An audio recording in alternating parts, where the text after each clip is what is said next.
আসসালামু আলাইকুম, আশা করি সবাই ভালো আছেন। বাঁধাকপি পাতা দিয়ে আজকে এই মজার সুস্বাদু টেস্টি এই নাস্তাটি বানাবো। কোনো বাঁধাকপির পাতার কাঁচা গন্ধ বা তেতো ভাব কিছুই লাগবে না, মানে এত সুস্বাদু একটু টেস্ট।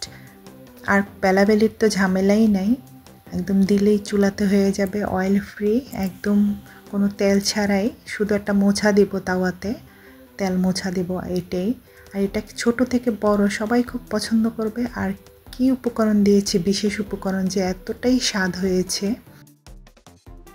রেসিপিটি ফলো করলে বুঝতে পারবেন, মানে এতই টেস্ট হয়, অসম্ভব রকম। এখন পাতাকপির সিজন, এখন বাজারে বেশি পাওয়া যায়।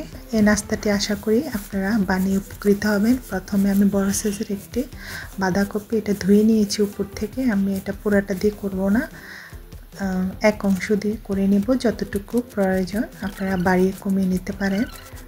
আমি এটা আটা দিয়ে নাস্তাটা তৈরি করব। আটা এখানে আমি চায়ের কাপের 1 কাপ নিব। তো আমি এগুলো কুচিয়ে নিয়েছি, একটা মিক্সচার বলে নিয়ে নিলাম। এই নাস্তাটি আমার কাছে সেরা নাস্তা, কারণ কোনো বেলাবেলি ঝামেলাই নাই। এখানে মাঝারি সাইজের একটি পেঁয়াজ নিয়েছি, স্বাদ অনুযায়ী কাঁচামরিচ কুচানো, ধনিয়া পাতা কুচানো পরিমাণ মতো দিয়ে দিব। ঘুম থেকে উঠে একদম সহজ নাস্তা, ব্রেকফাস্ট, স্কুলের টিফিনেও দিতে পারেন, বিকালবেলা নাস্তা বা ডিনারও এটা তৈরি করে নিতে পারেন। পেঁয়াজগুলো চপ আকারে কেটে নিয়েছি, সবগুলো একসাথে দিয়ে দিলাম মিশিয়ে। এখানে আমি ধনিয়ার গুঁড়া নিয়েছি হাফ চা চামচ, আর জিরা গুঁড়া নিয়েছি হাফ চা চামচ, লবণ 1 চা চামচ।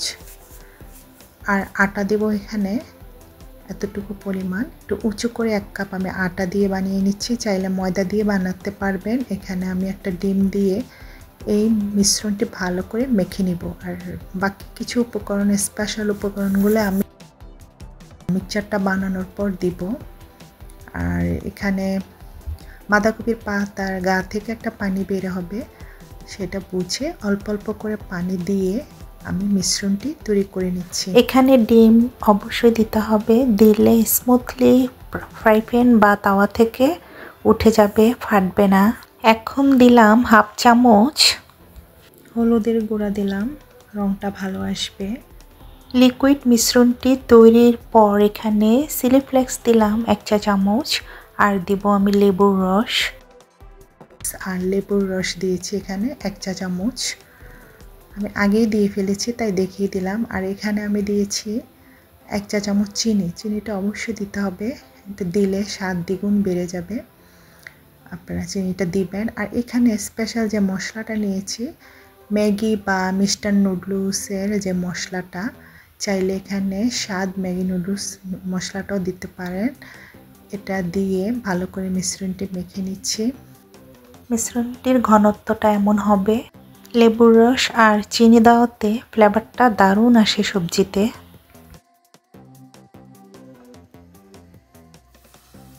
প্রথমটাতে একটু অয়েল ব্রাশ করে নিতে হয়, দ্বিতীয়টাতে তেমন একটা লাগে না। চুলার আঁচটা লো থেকে মিডিয়াম আঁচের মাঝামাঝি অবস্থায় আছে। তো এই পাশটা আমি প্রায় এখানে 1 মিনিটের কাছাকাছি অপেক্ষা করেছি, আর একটু কম সময়।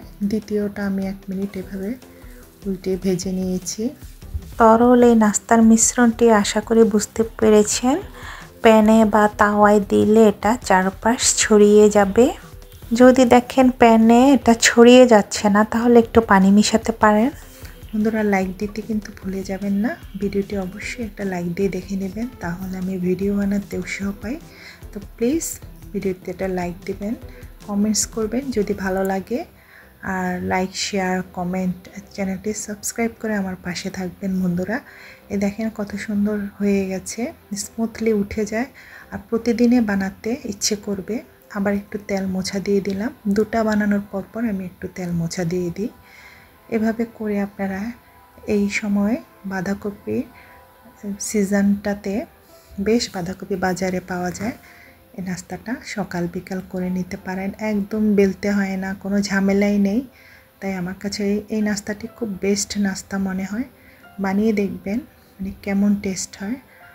আর যেদিন আমি বানিয়েছি বাসায় সবাই খুব প্রশংসা করেছে এবং প্রতিদিন আমি এটা বানিয়ে থাকি। তো আই হোপ আমি চা আপনারা ট্রাই করবেন। দেখেন কেমন হয়েছে, কোনো ফেটে যাবে না, ফাটবে না। আমি যেভাবে করেছি এভাবে ফলো করে আপনারা যদি এটা তৈরি করেন আপনাদের নাস্তাটি এমন সুন্দর হবে আর খেতে তো অত্যন্ত সুস্বাদু হবে। তো আমি বেশ কয়েকটা বানিয়েছি, অনেক স্বাস্থ্যসম্মত, এই জন্য এখানে কোনো তেল নেই। বাচ্চারা তো খেতে খুবই পছন্দ করবে আর এটার টেস্ট কিন্তু অনেক, আপনারা বানালে বুঝতে পারবেন। আমি চাই আপনারা একবার হলো এটা ট্রাই করুন, দেখবেন প্রতিদিনই বানাতে ইচ্ছে করবে আর খুবই সহজ, বেলতে হয় না, ইচ্ছে সহজ নাস্তা আর হতেই পারে না। সবাই অনেক ভালো থাকবেন, সুস্থ থাকবেন, আল্লাহ হাফেজ।